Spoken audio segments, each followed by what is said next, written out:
नमस्कार दोस्तों, आपका स्वागत है हमारे YouTube चैनल में।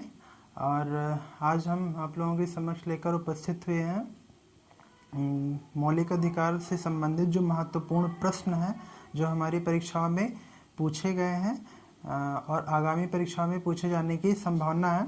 तो ऐसे प्रश्नों को लेकर के आज हम आप लोगों के समक्ष उपस्थित हुए हैं। तो इसी के अंतर्गत आज हम देखते हैं, हमने कुछ प्रश्नों की श्रृंखला कुछ पिछले वीडियोज में भी सॉल्व करवा रखी है, जो कि आपको प्लेलिस्ट से प्राप्त हो जाएगी। तो वहां से भी आप अपनी तैयारी को बेहतर बना सकते हैं। और इसी के अंतर्गत हम लेकर चलते हैं, देखते हैं मूल अधिकार से संबंधित जो महत्वपूर्ण प्रश्न जो विगत परीक्षाओं में पूछे गए हैं। देखते हैं, क्या निम्नलिखित में से किसको संविधान द्वारा मौलिक अधिकारों को लागू करने की शक्ति दी गई है? निम्न में से किसको संविधान द्वारा मौलिक अधिकारों को लागू करने की शक्ति किसको दी गई है? ऑप्शन है हमारा सभी न्यायालयों को। तो सभी न्यायालयों को नहीं प्राप्त है, तो ये तो गलत होगा। संसद को, तो संसद खाली संशोधन कर सकती है, लागू करने की शक्ति इसके पास भी नहीं है। राष्ट्रपति के पास भी नहीं है, तो होगा कौन हमारा? ये है हमारा ऑप्शन डी सही होगा।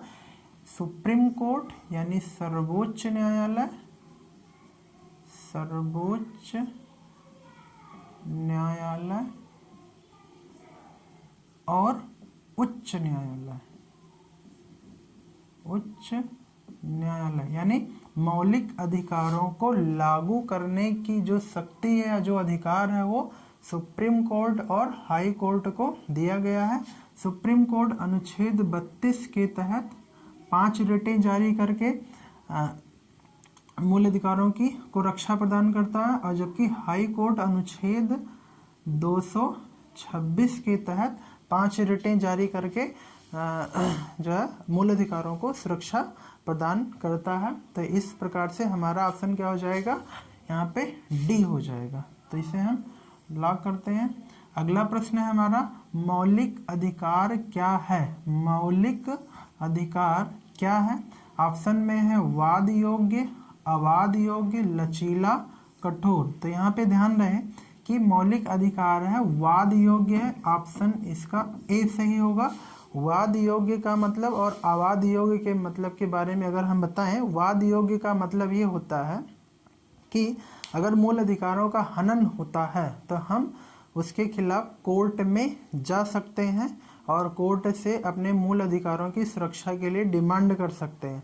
और अवाद योग्य के अंतर्गत वो चीज़ें आती हैं कि अगर आपको वो प्राप्त नहीं होता है या उसका हनन होता है तो उसको लेकर के आप सुप्रीम कोर्ट में नहीं जा सकते हैं। तो यह वाद योग्य और अवाद योग्य में ये अंतर आगे हम लोग पढ़ेंगे कि जो राज्य के नीति निर्देशक तत्व हैं वो वाद योग्य नहीं है या अवाद योग्य है, जबकि जो मूल अधिकार है वो वाद योग्य की श्रेणी में आता है। यानी डीपीएसपी या राज्य के नीति निर्देशक तत्वों में जो भी तत्व शामिल किए गए हैं, अगर उसकी प्राप्ति नहीं होती है भारत के किसी भी नागरिक को, तो वो उसको लेकर के न्यायालय में नहीं जा सकता। लेकिन जो भाग 3 के अंतर्गत मौलिक अधिकार में जो भी चीज़ें वर्णित की गई हैं उनमें से अगर किसी का भी हनन होता है तो उस प्रॉब्लम को लेकर के या उसे लेकर के 2 न्यायालय में अधिकार दिया गया। अनुच्छेद 226 के तहत हाई कोर्ट और अनुच्छेद 32 के तहत सुप्रीम कोर्ट में जाया जा सकता है।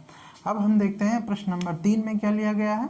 तो यहाँ पे प्रश्न नंबर 2 का आंसर हमारा सही होगा, ए वाद योग्य है। भारतीय प्रश्न नंबर 3 देखते हैं, भारतीय संविधान में किस अनुच्छेद के अंतर्गत मौलिक अधिकारों का वर्णन किया गया है? भारतीय संविधान में किस अनुच्छेद के अंतर्गत मौलिक अधिकारों का वर्णन किया गया है? तो अब इसमें ऑप्शन है 112 से 115, तो ये तो गलत है।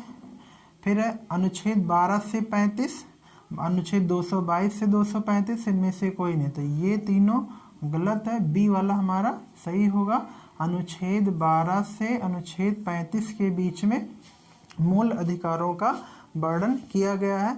याद रहे दोस्तों, जिन लोगों ने मूल अधिकार नहीं पढ़ा है वो हमारा वीडियो अगर सिर्फ क्वेश्चन आंसर देख रहे हैं तो प्लेलिस्ट में जा करके मूल अधिकार से संबंधित, नागरिकता से संबंधित, यानी भाग 1, 2 और 3 से संबंधित वीडियो हमने बना करके डाल दी है अपने YouTube चैनल पे, वहाँ पे जा करके आप देख सकते हैं।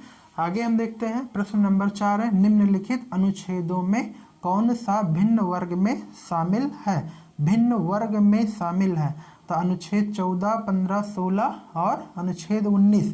तो अनुच्छेद 19 जो है यहाँ पे ऑप्शन हमारा डी सही होगा। क्यों?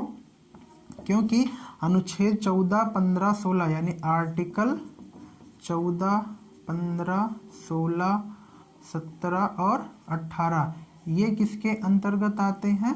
तो ये आते हैं समता का अधिकार के अंतर्गत।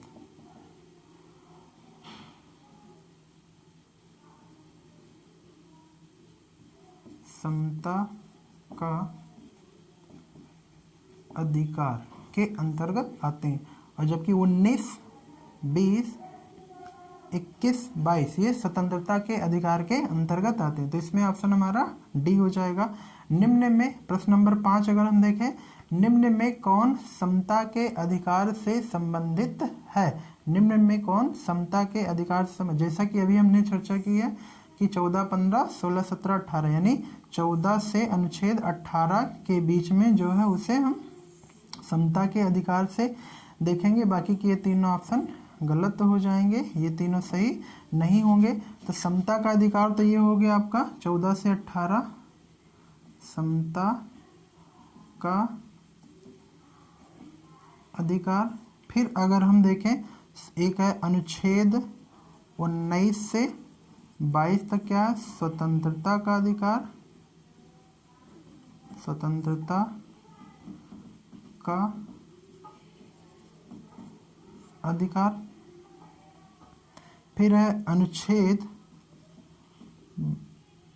23, 24 में क्या है?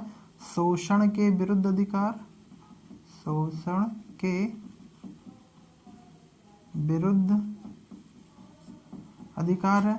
फिर 25 से 28 अनुच्छेद 25 से 28 धार्मिक स्वतंत्रता के बारे में बोला गया है, धार्मिक स्वतंत्रता।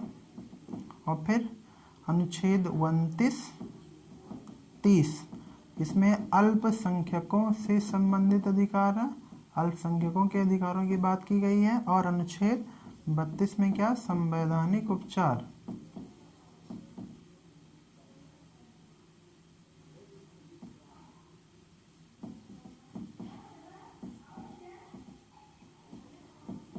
संवैधानिक उपचार के बात कही गई। तो इस प्रकार संविधान में 6 स्वतंत्रताएं दी गई हैं। पहला अनुच्छेद 14 से 18 समता का अधिकार, 19 से 22 स्वतंत्रता का अधिकार, 23, 24 शोषण के विरुद्ध अधिकार, 25 से 28 धार्मिक स्वतंत्रता और 29, 30 में अल्पसंख्यकों के संरक्षण संबंधी अधिकार और अनुच्छेद 32 संवैधानिक उपचार। तो इस प्रकार 6 मौलिक अधिकारों का वर्णन किया गया है भाग 3 में।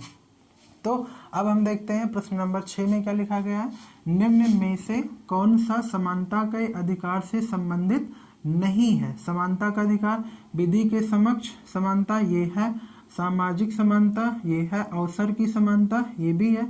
अवसर की समानता अनुच्छेद 16 में दिया गया है, सामाजिक समानता अनुच्छेद 15 में ये बात कही गई है, और विधि के समक्ष संरक्षण या समानता ये अनुच्छेद 14 में बात कही गई है। तो इस प्रकार ये आर्थिक समानता जैसी कोई बात मौलिक अधिकारों में नहीं कही गई है, इसलिए ऑप्शन हमारा डी सही होगा। ध्यान रहे यहाँ पे जब भी नहीं लग जाता है तो उसको उस प्रश्न को बड़े ध्यान से देख करके आंसर दिया जाता है, नहीं तो प्रश्न गलत होने के चांस बढ़ जाते हैं। प्रश्न नंबर 7 के अंतर्गत अगर हम देखें तो निम्न में कौन सा अनुच्छेद बच्चों के शोषण से संबंधित है? बच्चों के शोषण से संबंधित हम देख लेते हैं। अनुच्छेद 17 में क्या है? अस्पृश्यता का अंत, अस्पृश्यता का अंत दिया गया। अनुच्छेद 18 में उपाधियों का अंत वर्णित है, उपाधियों का अंत। अनुच्छेद 23 में मानव दुर्व्यापार, मानव दुर्व्यापार और बलात् श्रम निषेध बताया गया है। और अनुच्छेद 24 संबंधित है किससे? बच्चों के शोषण से संबंधित है। तो ये हमारा अनुच्छेद 24 हो जाएगा आंसर। फिर है प्रश्न नंबर 8, निम्न में से कौन सा अनुच्छेद अस्पृश्यता उन्मूलन से संबंधित है? जैसा कि हमने ऊपर चर्चा की है, तो वो है अनुच्छेद हमारा 17 अस्पृश्यता उन्मूलन से संबंधित है। अगर हम और चर्चा करें तो अनुच्छेद 14 क्या है? विधि के समक्ष समानता, विधि के समक्ष समानता। अनुच्छेद 21 किससे संबंधित है? प्राण एवं दैहिक स्वतंत्रता, प्राण एवं दैहिक स्वतंत्रता। और अनुच्छेद 19 है वाक एवं अभिव्यक्ति की स्वतंत्रता, वाक एवं अभिव्यक्ति की स्वतंत्रता। तो इस प्रकार हमारा अस्पृश्यता से संबंधित अनुच्छेद 17 सही होगा। प्रश्न नंबर 9 के अंतर्गत अगर हम देखें तो 9 में क्या कहा गया है? निम्न में कौन सा अनुच्छेद प्रेस की स्वतंत्रता से संबंधित है? तो प्रेस की स्वतंत्रता का वर्णन किसमें किया गया? अनुच्छेद 19 में। ये हमारा आंसर ऑप्शन ए होगा। जैसा कि अभी हमने बताया है कि अनुच्छेद 21 में क्या है? प्राण एवं दैहिक स्वतंत्रता। अनुच्छेद 22 में क्या है? और अनुच्छेद 20 में, अनुच्छेद 20 में गिरफ्तारी से संरक्षण, और 22 में दोष सिद्धि के विरुद्ध अधिकार, दोष सिद्धि के विरुद्ध अधिकार, दोष सिद्धि के विरुद्ध अधिकार। इसमें है गिरफ्तारी से संरक्षण, मनमानी गिरफ्तारी से संरक्षण, मनमानी गिरफ्तारी से संरक्षण की बात कही गई। अगर और हम अंतिम प्रश्न देखें, क्या है? निम्न में कौन सा अनुच्छेद व्यक्ति के विदेश यात्रा के अधिकार को संरक्षण प्रदान करता है? अनुच्छेद 14 हमने ऊपर पढ़ लिया, इसमें क्या है? विधि के समक्ष समानता, तो ये नहीं है। अनुच्छेद 19 में क्या है? वाक एवं अभिव्यक्ति की स्वतंत्रता। वाक मतलब टहलना होता है, लेकिन भारत के अंदर टहलने के लिए जो स्वतंत्रता दी गई है वो अनुच्छेद 19 में है, तो ये भी नहीं होगा। अनुच्छेद 24 में क्या है? बच्चों के शोषण से संबंधित है, तो ये भी नहीं होगा। तो अनुच्छेद क्या होगा? 21। तो ये है अनुच्छेद 21 हमारा आंसर हो जाएगा। यानी विदेशी यात्रा के अधिकार को संरक्षण किससे प्राप्त होता है? तो अनुच्छेद 21 से प्राप्त होता है। इस प्रकार आज हमने 10 प्रश्नों की श्रृंखला आप लोगों के समक्ष हमने प्रस्तुत की, मूल अधिकार से संबंधित थी। उम्मीद है कि आप लोगों के लिए ये उपयोगी साबित होगा। और अगर आपको ये मेरा मेहनत पसंद आया हो तो वीडियो को लाइक करिए और शेयर भी करिए, और अगर अच्छा लगे तो उसे कमेंट बॉक्स में आकर के हमें बताएं, ताकि हम और मन लगा करके मेहनत करके आप लोगों को वीडियो उपलब्ध करवाएं। धन्यवाद।